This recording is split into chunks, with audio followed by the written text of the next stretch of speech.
জানেন কি কিভাবে মহামৃত্যুঞ্জয় মন্ত্র সৃষ্টি হয়েছিল? এমন এক শিব ভক্ত যার ভক্তিতে স্বয়ং যমরাজও হার মেনেছিলেন। পৌরাণিক কাহিনী অনুসারে মৃকণ্ড নামে এক ঋষি ছিলেন, যার কোনো সন্তান ছিল না, যিনি পুত্রপ্রাপ্তির জন্য মহাদেবের কঠোর তপস্যা করেন। তখন মহাদেব সেখানে প্রকট হয়ে তাকে এক পুত্র সন্তান দেন এবং বলেন এই পুত্রের আয়ু মাত্র 16 বছর হবে।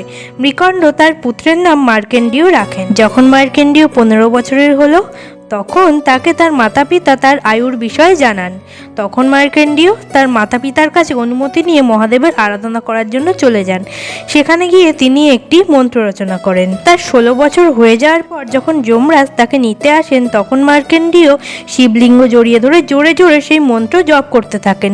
এই দেখে যমরাজ তার উপর নিজের যমঅস্ত্র ছোড়েন। তখন মহাদেব সেখানে প্রকট হন এবং মার্কেন্ডীয়র জীবন রক্ষা করে তাকে অমরত্ব বরদান দিয়ে বলেন, যে মন্ত্র পাঠ করে তুমি অমরত্ব পেয়েছো, সেই মন্ত্রকে আজ থেকে মহামৃত্যুঞ্জয় মন্ত্র বলে জানা যাবে।